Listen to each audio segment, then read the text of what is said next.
Panchamasali 2A ಮೀಸಲಾತಿ ಹೋರಾಟಕ್ಕೆ ಮತ್ತೆ ಚಾಲನೆ ಸಿಕ್ಕಿದೆ. ಬೆಳಗಾವಿಯಲ್ಲಿ ಪ್ರತಿಭಟನಾಕಾರರ ಮೇಲೆ ನಡೆದ ಲಾಠಿ ಚಾರ್ಜ್ ನಂತರ ಹೋರಾಟದ ಕಿಚ್ಚು ಕಡಿಮೆಯಾಗಿತ್ತು. ಇದೀಗ ಪಂಚಮಸಾಲಿ ಸಮುದಾಯ ಮತ್ತೆ ಹೋರಾಟ ನಡೆಸುವುದಕ್ಕೆ ಮುಂದಾಗಿದೆ.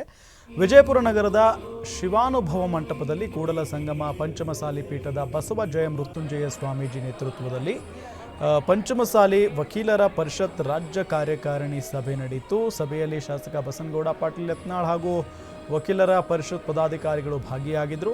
ಈಗಾಗಲೇ 2D ಮೀಸಲಾತಿ ನೀಡಲಾಗಿದೆ. 2D ಹೋರಾಟ ಪಂಚಮಸಾಲಿ ಅಷ್ಟೇ ಅಲ್ಲ, ಇತರೆ ಸಮಾಜಗಳನ್ನು ಒಳಗೊಂಡಿದೆ. ಹಾಗಾಗಿ 2D ಮೀಸಲಾತಿ ಸಿಗಬೇಕಾದ್ರೆ ಏನೆಲ್ಲ ಹೋರಾಟ ಮಾಡಬೇಕು ಅಂತ ಸಭೆಯಲ್ಲಿ ಚರ್ಚೆ ಆಗಿದೆ ಅಂತ ಹೇಳಿದರು.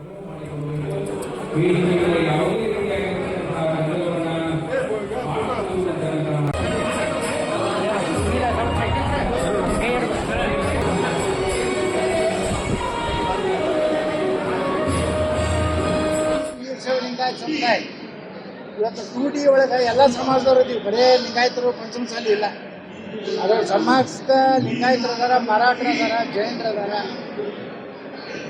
ಎಲ್ಲ ಸಮುದಾಯ ಕೂಡಿ 2D ಆಗೈತೆ. ಅದು ಸಿಗಬೇಕಾದ್ರೆ ಏನು ಮಾಡಬೇಕು ಹೋರಾಟ ಅಂತ ಚರ್ಚೆ.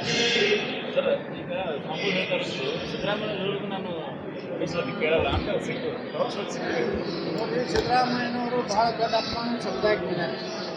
ಬೆಳಗಾವಿಯ ಅಧಿವೇಶನ ನಡೆದಾಗ ಶಾಂತ ರೀತಿಯಿಂದ ನಡೆದಂಥ ಒಂದು ಹೋರಾಟದಲ್ಲಿ ನಮ್ಮ ಸಮುದಾಯದ ಜನರಿಗೆ ಹೀನಾಯವಾಗಿ ಹೊಡಿಸಿ ಅಪಮಾನ ಮಾಡ್ಯಾರ. ಅದಕ್ಕೆ ಅವರಿಗೆ ನಾವು ಕೇಳುವಂಥ ಮೀಸಲಾತಿ ಅಸಂವಿಧಾನಾತ್ಮಕ ಅಂತ ಹೇಳ್ತಾರೆ ಸಿದ್ದರಾಮಯ್ಯ. ಇವತ್ತು ಮುಸ್ಲಿಮರಿಗೆ 4% ಶಕ್ತಿ ಯೋಜನೆಯ ಅಡಿಯಲ್ಲಿ ಈಗಾಗಲೇ 500 ಕೋಟಿ ಪ್ರಯಾಣಿಕರು ಪ್ರಯಾಣಿಸಿದ್ದಾರೆ ಅಂತ ಮಾಹಿತಿ ತಿಳಿದು ಬಂದಿದೆ. ಈ ಹಿನ್ನೆಲೆಯಲ್ಲಿ ನಾಳೆ ಸಿಎಂ ಸಿದ್ದರಾಮಯ್ಯ ಅವರು ಕಂಡಕ್ಟರ್ ಆಗಿ 500ನೇ ಕೋಟಿಯ ಟಿಕೆಟ್ ಮಹಿಳೆಯರಿಗೆ ವಿತರಿಸಲಿದ್ದಾರೆ. ಶಕ್ತಿ ಯೋಜನೆ ಈಗಾಗಲೇ ಬರೋಬ್ಬರಿ 500 ಕೋಟಿ ಜನರನ್ನು ತಲುಪಿದೆ. ಶಕ್ತಿ ಯೋಜನೆಯ ಮಹಿಳೆಯರ ಉಚಿತ ಪ್ರಯಾಣ ಹಿನ್ನೆಲೆ ನಾಳೆ 500ನೇ ಕೋಟಿಯ ಟಿಕೆಟನ್ನು ಸಿಎಂ ಸಿದ್ದರಾಮಯ್ಯ ಅವರು ವಿತರಿಸಲಿದ್ದಾರೆ. ಬಸ್ನಲ್ಲಿ ಕಂಡಕ್ಟರ್ ಆಗಿ ಮಹಿಳೆಗೆ ಸಿಎಂ ಸಿದ್ದರಾಮಯ್ಯ ಟಿಕೆಟ್ ಕೊಡಲಿದ್ದಾರೆ. ನಾಳೆ ಬೆಳಗ್ಗೆ 10 ಗಂಟೆಗೆ ಕುಮಾರ ಕೃಪಾ ರಸ್ತೆಯ ವಿಂಡ್ಸರ್ ವೃತ್ತದ ಬಳಿ ಬಸ್ನಲ್ಲಿ ಸಿಎಂ ಸಿದ್ದರಾಮಯ್ಯ